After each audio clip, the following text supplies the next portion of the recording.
తిరుపతిలో జరిగిన ఈ ఘటన నిజంగా చాలా దురదృష్టకరం, చాలా బాధాకరం. ఇలాంటి సంఘటనలు ఇంతకుముందు ఎప్పుడూ జరగలేదు. ఇక మీదట కూడా జరగకుండా ప్రభుత్వం అన్ని చర్యలు తీసుకుంటుంది.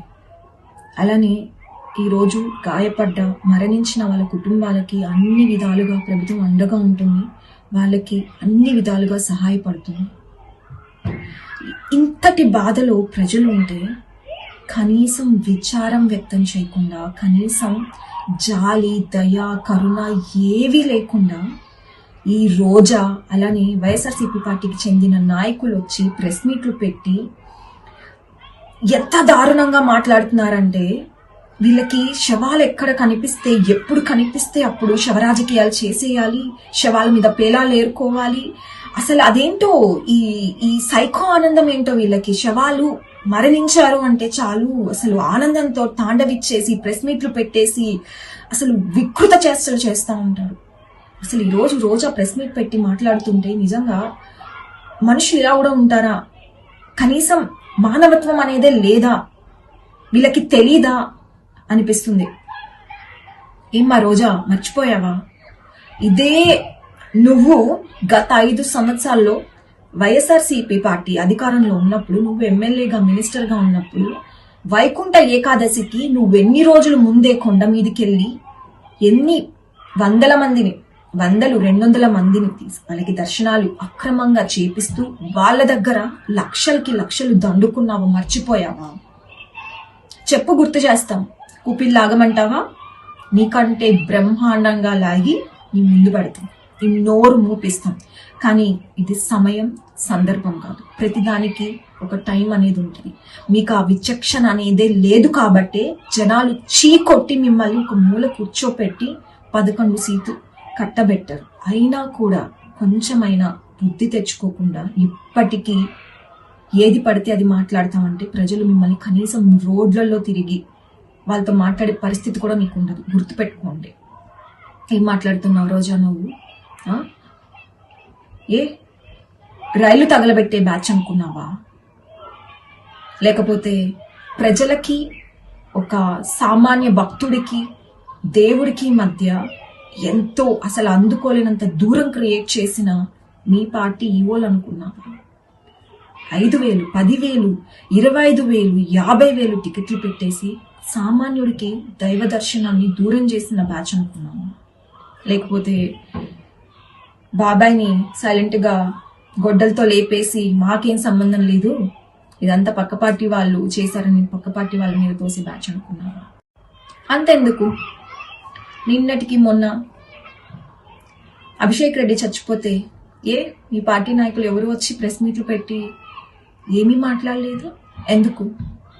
మీ పార్టీకి సంబంధించిన విశేషాలనా? ఎందుకమ్మా ఇలాంటి సందర్భాన్ని రాజకీయం చేసి, శవరాజకీయాలని చేసి శవాలని పీక్కు తింటారు రాబందుల్లాగా, గద్దల్లాగా? మారండి ఇప్పటికైనా. ప్రభుత్వం పైన బురద చల్లాలి అనుకుంటే మీ పిచ్చితనం, మీ వెర్రితనం. ఇప్పుడున్న టీటీడీ చైర్మన్ గారు మీలాగా డబ్బుల్ని పోగేసుకోవడానికో, డబ్బుల్ని వెనకేసుకోవడానికో వచ్చిన మనిషి కాదు. అపారమైన భక్తి, వినయంతో కూడిన ఒక వ్యక్తి, విలువలతో ఉన్న వ్యక్తి. కాబట్టే ఆయన తాగే వాటర్ బాటిల్ దగ్గర నుంచి, ఆయన కారుకి వాడే పెట్రోల్ దగ్గర నుంచి ఆయన సొంత డబ్బు ఖర్చు పెట్టుకుంటున్నాడు. ఎప్పుడు వీలైతే అప్పుడు, ఎన్నిసార్లు వీలైతే అన్నిసార్లు భక్తులతో కూర్చుని వాళ్ళతో చర్చించి అక్కడ వాళ్ళు పడుతున్న ఇబ్బందులని ఎలా జరుగుతున్నాయో తెలుసుకొని వాటిని వెరిఫై చేసి, క్లియర్ చేసి భక్తులకి అన్ని విధాలుగా, అన్ని రకాలుగా సహాయపడుతూ ఒక దర్శనానికి వచ్చిన భక్తుడికి మంచి అనుభూతిని ఇవ్వాలని, దేవుడికి భక్తుడికి మధ్య ఎటువంటి దూరం ఉండకూడదు అని చెప్పి చాలా అద్భుతంగా పరిపాలిస్తున్నాడు. మీ పార్టీ అధికారంలో ఉన్నప్పుడు గంజాయిలు దొరికే టీటీడీలో ఎక్కడ చూసామా? ఎప్పుడైనా విన్నామా? పరమ పవిత్రమైన టీటీడీలో గంజాయి దొరకడం ఏంటి? లేకపోతే అన్యమత ప్రచారాలు జరగడం ఏంటి? అన్నీ మీ ప్రభుత్వంలో జరిగితే ఇప్పుడు ఏ నోరు ఎత్తుకొని వచ్చి మీరు ప్రెస్ మీట్లు పెట్టి ఇంత అన్యాయంగా ఇంత దారుణంగా మాట్లాడుతున్నారు. విచక్షణతో ప్రవర్తించండి. ఏ సమయంలో ఏ సందర్భంలో ఏం మాట్లాడాలి, ప్రజలకి మనం ఏం చెప్పాలి, ఎలా అండగా ఉండాలి కష్ట సమయాల్లో అనేది తెలుసుకుని మాట్లాడండి, ప్రవర్తించండి. ఇంకా కూడా మీకు బుద్ధి రాకుండా ప్రవర్తిస్తాము అంటే ప్రజలు మిమ్మల్ని క్షమించరు. ఇప్పటికే ఒక 11 సీట్లు ఇచ్చి మూలను కూర్చోబెట్టారు. ఇప్పటికీ కూడా మీరు మారకపోతే కనీసం మీరు రోడ్లో తిరిగే పరిస్థితి కూడా ఉండదు. ప్రజలు అన్ని గమనిస్తున్నారు. ఈ ఒక్క విషయాన్ని మీరు గుర్తుపెట్టుకోవాలి, ఎప్పటికీ గుర్తుపెట్టుకోవాలి. అలానే రాష్ట్రంలో ఉన్న ప్రతి ఒక్క మనిషికి, ప్రజలందరికీ నేను చెప్తున్నది ఏంటంటే, మనమందరము కూడా మన రాష్ట్రంలో కాలకేయులు, రాబందులు, గద్దలు ఉన్న మనుషుల చుట్టూ బ్రతుకుతున్నాం. మనం చాలా అప్రమత్తంగా ఉండాలి.